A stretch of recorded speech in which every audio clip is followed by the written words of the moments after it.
I don't think getting into an Ivy League school is a great goal for you to have for your kid. It's more likely to produce stress and disappointment than anything else. And I'm not saying that going to an Ivy League is bad. It's one of the best things they can possibly do for their education. I'm just saying, as a goal, is that the number one thing you want to aim towards? But enough philosophy, let me tell you how to do this anyway. I've been in education for about 15 years. I've had students accepted to Berkeley, MIT, Stanford, and the like. Now, I'm not taking full credit for these admissions, but I'll take a little bit of credit. Most parents either fill their students' resumes with random clubs, throw a bunch of money at the clubs and universities to make the clubs seem more impressive, or just do nothing at all and hope that their 15-year-old kid can figure out these major life choices all by themselves. What I recommend is project-based early career specialization, starting a legitimate, long-term side project that will set your kid up with hundreds of professional connections, a genuine passion for their field, and proven success that will be undeniable to Ivy League schools. Before I dig into this, subscribe to this channel if this is the kind of video you want to see more of.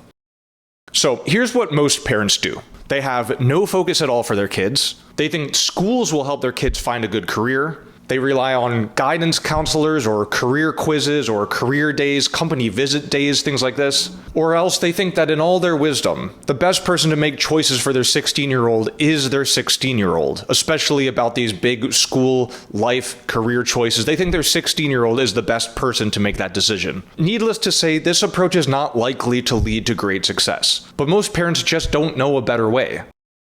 What motivated parents do is fill their students' schedules up with a bunch of extracurricular activities, sports, music, clubs, play baseball, do ballet, join the debate team, do science Olympiad. Just throw everything at the wall. Now, this may be a tad better for success than doing nothing at all, but this is not going to get your kid into an Ivy League school. It will lead to burnout and stress, which is not good for your kid, their family, your family, or their own future, their own career, their own education. What high-class parents do, parents in the know, well-connected parents, or the coaches that they hire to do it, is resume stack leadership positions with heavy marketing. So they'll have their kids start their school's debate club, then hire a web developer and a social media person to make that debate club seem flashy, seem impressive, plaster their student's picture all over the place. President and founder of the debate club, I mean, it certainly sounds impressive on a resume, right? Or they'll run a fundraiser for the baseball team. The parents can donate $10,000 and then they can put on their kid's resume, ran a baseball fundraiser that successfully raised $10,004 for the high school baseball team. So again, this is a step up, more likely to lead to success, but it's pretty ingenuine and hacky and is not going to make your kid into the kind of person who can raise a bunch of money or be a leader or start organizations. Now, along with heavy networking and well-placed donations, this can get students accepted into Ivy League schools. It absolutely happens. But it is hardly the best approach and is not going to work unless you have tons of cash to throw at this problem of college admissions. The next level approach, what I would recommend, is long-term career-adjacent projects.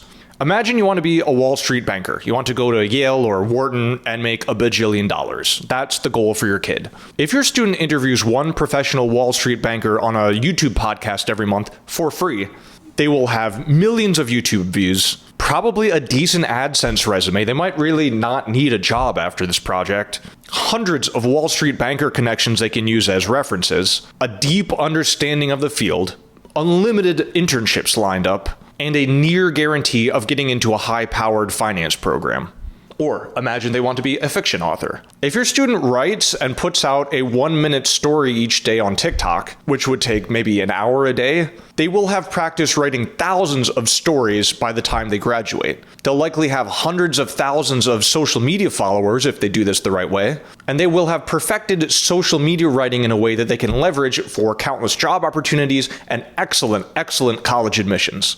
Now, I could list examples all day, but you get the point. If this was helpful, send this to another parent with big dreams for their kids. And if you want some help with this process, shoot me an email, joel@dalbloom.io, and we'll chat about your kid's future. Happy parenting.